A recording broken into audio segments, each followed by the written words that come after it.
Welcome back to my YouTube channel world literature.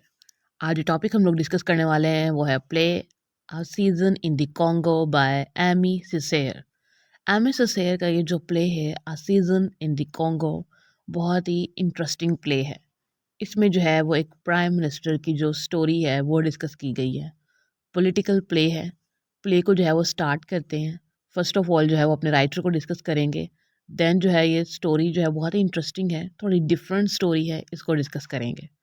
Mrs air की birth हुई थी 26 जून 1913 में। इनकी डेथ हुई थी 17 अप्रैल 2008 में। फ्रेंच कैरेबियन राइटर थे। फ्रैंकोफोन मार्टिकन पोइट, ऑथर और पॉलिटिशियन भी थे। इन्होंने फर्स्ट टाइम जो नेग्रिट्यूड मूवमेंट है फ्रैंकोफोन लिटरेचर के अंदर, उसको जो है वो सबसे पहले इन्होंने इंट्रोड्यूस करवाया था।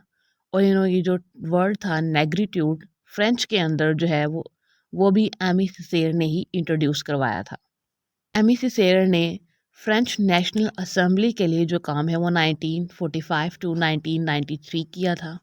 और as a president of the regional council of Martinique जो है वो 1983 टू 1988 जो है वो काम किया था। प्ले का जो है वो इंट्रोडक्शन डिस्कस कर लेते हैं। ये जो सबसे पहले जो टाइटल लिखा गया है ये फ्रेंच में टाइटल है, जो कि हमारा प्ले है a season in the Congo. इसकी जो फ्रेंच ट्रांसलेशन है वो कुछ इस तरह से होती है। इसको जो है वो 1966 में जो है वो एज अ थिएटर प्ले लिखा गया था। इसको फर्स्ट टाइम जो परफॉर्म है वो 1966 में ब्रसल्स में थिएटर विवेंट में जो है वो परफॉर्म किया गया था। अ सीजन इन द कॉन्गो जो है ये एक पॉलिटिकल प्ले है। इसको जो है वो French Caribbean poet, playwright, activist Aimé Césaire ने लिखा था। इस प्ले के अंदर जो है वो रिपब्लिक ऑफ कॉन्गो के जो है वो अर्ली ईयर्स दिखाए गए हैं। कॉन्गो जो कि अफ्रीका में है, वहाँ पे डीकोलोनाइजेशन का प्रोसेस किस तरह से हुआ वो दिखाया गया है। कॉलोनाइजेशन के बाद जब किसी कंट्री को इंडिपेंडेंस मिलती है, यहाँ पे जो इंडिपेंडेंस मिलना स्टार्ट होती है तो उसको जो है वो डीकोलोनाइजेशन कहा जाता है। और उसके बाद जो है वो हमारा जो करेक्टर है पैट्रिस लमुम्बा, जो कि प्राइम मिनिस्टर थे फर्स्ट कॉन्गो के। इनकी जो जर्नी है कि इनकी जो एक एज अ बॉय से इनकी जो लाइफ है वो प्राइम मिनिस्टर तक कैसी रही और उसके बाद उनकी डेथ कैसे हुई, इस चीज़ को जो है वो यहाँ पे आमी ने हमारे इस प्ले में डिस्कस किया है। प्ले की जो समरी है वो कुछ इस तरह से स्टार्ट होती है कि प्ले जो है वो हमारा 1955 में स्टार्ट होता है। पैट्रिस लंबूबा जो कि हमारा ट्रेजिक हीरो है इस शेर की स्टोरी का, वो एक यंग एक्टिविस्ट है उस टाइम पे 1955 में, और बेल्जियन कॉन्गो में रहते हैं। आप कहेंगे कि बेल्जियन कॉन्गो क्यों? बेल्जियन को जो कि वेस्ट यूरोप में है और जो कॉन्गो जो कि अफ्रीका में है। बेल्जियन ने जो है वो कॉलोनाइज्ड किया हुआ है कॉन्गो को, इसी वजह से जो है वो इसको बेल्जियन कॉन्गो यहाँ पे कहा जाता है। और उस टाइम पे जो हमारे पैट्रिस लंबूबा है वो एक बियर सेलर थे। अब वो बियर सेलर थे, वहाँ से जो है वो एक पॉलिटिकल एक्टिविस्ट बने और इन्होंने ब्लैक कॉन्गोलीज जो थे उनकी सपोर्ट की बेल्जियन रेन में। मीन्स के उस टाइम पे 1955 टू 1960 तक जो भी कॉन्गो में लोग रह रहे थे, उन पे जो भी ऑपरेशन हो रहा था, उन सबको जो है उसके लिए एक्टिवली पार्ट लिया और उन सबके अगेंस्ट जो बोले और कॉन्गोलीज के राइट में जिन्होंने बात की वो हमारे पैट्रिस लंबूबा थे। World war to 1950s and 1960s में इंग्लैंड, फ्रांस, इन कंट्रीज़ ने जो है ना वो उन कंट्रीज़ को इंडिपेंडेंस देना स्टार्ट कर दी थी जिनको इन्होंने कॉलोनाइज्ड किया हुआ था। लेकिन हमारी जो अभी तक अफ्रीकन नेशन थी उनको डाउट था, या फिर जो कॉन्गो के लोग थे उनको डाउट था कि इनको बेल्जियम से जो है वो इंडिपेंडेंस मिलेगी कि भी नहीं, कॉन्गो भी कभी जो उसको फ्रीडम मिलेगी या नहीं, या फिर जो कॉन्गो के लोग हैं वो कभी भी इंडिपेंडेंटली अपना कोई काम कर सकेंगे। तो यहाँ पे अभी डाउट्स बहुत ज़्यादा थे कॉन्गो के लोगों के माइंड्स में। एक्टिव लीडर थे, मींस के पॉलिटिकल एक्टिव लीडर थे कॉन्गो की हिस्ट्री में। फिलॉसफी में इंटरेस्टेड थे, पॉलिटिक्स में इंटरेस्टेड थे, वेल एजुकेटेड थे। इन्होंने कैथलिक और जो प्रोटेस्टेंट मिशनरी स्कूल से बेल्जियन कॉन्गो के इन सबको जो है इन्होंने विजिट किया था, वहाँ से जो है वो एजुकेशन ली थी। इन्होंने अपनी ग्रेजुएशन जो है वो पोस्ट सेकेंडरी स्कूल से ली थी और इन्होंने एज अ पोस्टल वर्कर जो है वो भी काम किया था।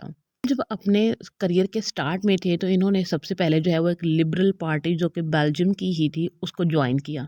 और उसके लिए जो है ये लिबरल पैम्फलेट्स जो थे ना वो डिस्ट्रीब्यूट करते थे। वहाँ पे कुछ अरसा रहने के बाद और उसके बाद इनको एम्बेज़लमेंट के चार्जेस में, मीन्स के आप कह सकते हैं कि फाइनेंशियली किसी के पैसे रखने की वजह से जो है ना इनको जो है वो प्रिज़न में जाना पड़ा था। अब उन चार्जेस के बाद जो है ना इन्होंने अपना थोड़ा-सा वे जो है वो चेंज किया। इन्होंने अपने डायरेक्शन को थोड़ा-सा चेंज किया और जो नेशनल कोंगोलीज़ मूवमेंट थी और एमएनसी थी उसको जॉइन कर लिया 1958 में। अब ये देखें, सबसे पहले तो ये बेल्जियम जो लिबरल पार्टी थी उसके लिए काम कर रहे थे। बेल्जियम लिबरल पार्टी का ट्रू फेस देखने के बाद कि ये तो कॉलोनाइज़ कर रहे हैं मेरे ही कंट्री को, अफ्रीका को, कॉन्गो के लोगों को, कि उनको तो ये मेंटली, फाइनेंशियली, इकोनॉमिकली हर लिहाज से जो है वो एक्सप्लॉइट कर रहे हैं, ऑपरेशन जो है वो उसको फैला रहे हैं। तो लम्बूम्बा ने जो है वो कोंगोलीज़ मूवमेंट और एमएनसी को जॉइन कर लिया 1958 में। और यहाँ से जो है वो इनकी ट्रेजेडी जो है वो स्टार्ट होती है। यहाँ पे जो लाइफ का ट्रेजिक पार्ट है वो स्टार्ट होता है इस जो मूवमेंट को ज्वाइन करने के बाद। अब ये जो मूवमेंट थी एमएनसी, इसका पर्पस ये था कि कॉन्गो के जो लोग हैं उनको इंडिपेंडेंस जो है वो दिलाई जाए। लम्बूबा जो थे इस न्यू पार्टी के लीडर बन चुके थे उस टाइम पे। लम्बूबा जिस टाइम पे एक्टिवली काम कर रहे थे, पॉलिटिकली बहुत ज़्यादा एक्टिव थे, ब्लैक्स के जो है राइट्स के लिए बात कर रहे थे। बेल्जियम जो है ना उनको लगा कि ये पर्सन जो है वो हमारे लिए डेंजरस हो सकता है। हम जो है यहाँ पे कॉलोनाइजेशन का टाइम पीरियड गुजार रहे हैं और ये जो पर्सन है वो ये हमें जो है यहाँ से निकलने के लिए जो है वो हमें फ़ोर्स कर सकता है। मीन्स के हमें जो है वो कॉन्गो को छोड़कर जाना पड़ सकता है। यहाँ पे जो कॉन्गो में अगर इस पर्सन की पॉलिटिकल पार्टी जीत गई तो देन हमारा क्या होगा? तो बेल्जियम जो है ना उसने यहाँ पे अब न्यू गेम्स, यहाँ पे न्यू टैक्टिक्स को यूज़ करना स्टार्ट कर दिया अगेंस्ट लुमुम्बा। अब जो है वो 1960 में लुमुम्बा को जो है वो जेल से जब आज़ादी मिलती है तो उसके बाद जो है वो इनको एक कॉन्फ्रेंस में जाने दिया जाता है, जो कि कॉन्फ्रेंस थी जिसके अंदर कॉन्गो का फ्यूचर जो है वो डिसाइड किया जाना था, जिसमें बेल्जियम भी इन्वॉल्व थी। तो इस वजह से है इनको भी यहाँ पे चांस मिलता है खुद को रिप्रेजेंट करवाने का और कॉन्गो के लोगों के राइट्स के लिए बात करने का।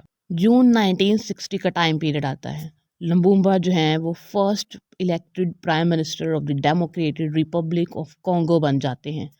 प्राइम मिनिस्टर बनने के बाद ये अपने ओल्ड फ्रेंड जोसेफ मोबूतो को जो है ना वो आर्मी का चीफ बना देते हैं। यहीं से जो है ना इनकी लाइफ का सबसे जो इन्होंने अपना बैड डिसीजन लिया होता है अपने फ्रेंड को जो है वो आर्मी चीफ बनाने का। और उसके बाद जो है इन्होंने बेल्जियम की जो इंटरेस्ट थे उन सबको यहाँ पे डिस्ट्रॉय करना शुरू किया। बेल्जियम की जो गवर्नमेंट थी, बेल्जियम के जो टैक्टिक्स थे कॉन्गो में हो रहे, अफ्रीका में हो रहे, उन सब चीज़ों को इन्होंने डिस्ट्रॉय करना शुरू किया। कॉलोनियल जो माइंडसेट था उसको डिस्ट्रॉय करना स्टार्ट किया। बेल्जियम 1960s में पैट्रिस लम्बूबा के प्राइम मिनिस्टर बन जाने के बाद भी जो है ना अभी तक जो कॉन्गो के मिनरल रिसोर्सेज थे उसमें इंटरेस्टेड था, उसमें इन्वेस्ट कर रहा था। उसके बाद जो बेल्जियम ने है ना वो एक मूवमेंट चला दी कतंगा में। कतंगा जो कि प्रोविंस था न्यू रिपब्लिक जो कि अभी बना था कॉन्गो। अब ये डेमोक्रेटिक न्यू रिपब्लिक जो बना था कॉन्गो उसमें कतंगा का जो प्रोविंस था वहाँ पे बेल्जियम ने एक मूवमेंट चलाई। उसके थ्रू जो है वो लुमुम्बा की जो डिफ़िकल्टीज़ थी वो इंक्रीज़ हुई और लुमुम्बा को जो है वो नेशन को यूनिफ़ाइड करने में, उनको एक साथ रखने में बहुत ज़्यादा डिफ़िकल्टीज़ होना स्टार्ट हो गई। लेकिन लुमुम्बा ने पूरा ट्राई किया कि वो जो है वो इसको मेंटेन करें, क्योंकि उस टाइम पे जो इनकी नेशन थी वो भी अभी फ़ाइट कर रही थी अगेंस्ट कॉलोनाइज़ेशन, या फिर जो उस टाइम पे उनकी नेशन थी वो भी कॉलोनियल पीरियड में थी। तो इट मीन्स के फाइनेंशियल, इकोनॉमिक, पॉलिटिकल, कल्चरल सभी प्रॉब्लम उस टाइम पे चल रहे थे और पीक टाइम था लुमुम्बा के पॉलिटिकल करियर की डिफ़िकल्टी का। नवंबर 1960s में पैट्रिस लुमुम्बा को अभी जो है वो कुछ मंथ ही हुए थे प्राइम मिनिस्टर बने हुए, कि उनके जो फ्रेंड थे मबूतो जिसको इन्होंने आर्मी चीफ बनाया था, और कतंगन जो कि प्रोविंस था इस जो डेमोक्रेटिक न्यू रिपब्लिक कॉन्गो का, वहाँ पे जो है वो इनके अगेंस्ट जो है वो साजिश हुई और उस साजिश के बाद जो है वो लुमुम्बो को जो है वो इम्प्रिजन कर दिया गया। उसके बाद जो है मोबूतो के ऑर्डर पे जो है वो स्क्वाड की तरफ से फायरिंग की गई, जिससे जो है लुमुम्बा की जो है वो डेथ हो जाती है। और यहाँ पे जो है वो स्टोरी हमारी इस प्ले की ख़त्म हो जाती है। इवन मोबूतो ने उनके ऊपर भी फायरिंग करवाई जिन्होंने लुमुम्बा की डेथ के ऊपर कोई इन्होंने सैडनेस दिखाई या फिर जिन्होंने कोई लेमेंटिंग की, उन सब के ऊपर भी इन्होंने फायरिंग करवाई और उनको भी उस टाइम पे मरवा दिया था मबूतो ने। ये थी हमारी प्ले की स्टोरी। एक्चुअली में इस प्ले में बहुत सारे जो डिफरेंट कॉन्सेप्ट्स हैं वो हमें मिलते हैं। सबसे पहले कॉलोनाइजेशन जो कि बेल्जियम ने किया।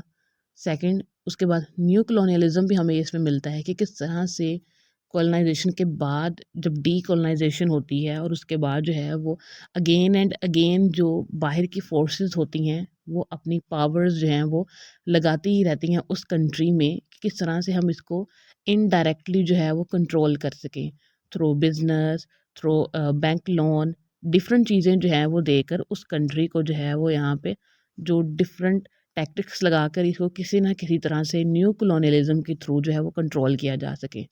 थर्ड जो हमारा प्रेसिडेंट था पैट्रिस लम्बूम्बा वो कुछ ओवर ही ऑप्टिमिस्टिक था। मीन्स कि वो अकेले इन सब चीज़ों को हैंडल करना, ऊपर से कॉलोनियल टाइम पीरियड चल रहा था। अभी डीकोलोनाइजेशन में ही था कंट्री कॉन्गो, और उस टाइम पे नेशन भी जो है वो बहुत स्कैटर्ड थी, उनको यूनिफाइड रखना बहुत डिफ़िकल्ट था। तो लम्बूम्बा ने जो है वो रिस्क लिया, अपनी लाइफ का रिस्क लिया। उन्होंने एक जर्नी, पॉलिटिकल जर्नी जो है वो उसको सफ़र किया उसमें से, और परफेक्ट जो एक एग्जांपल दी है first prime minister of Congo के तौर पर। आई होप कि आपको ये जो प्ले है वो समझ आया होगा। वीडियो को लाइक और शेयर और चैनल को ज़रूर सब्सक्राइब कीजिएगा। Thanks for watching my channel.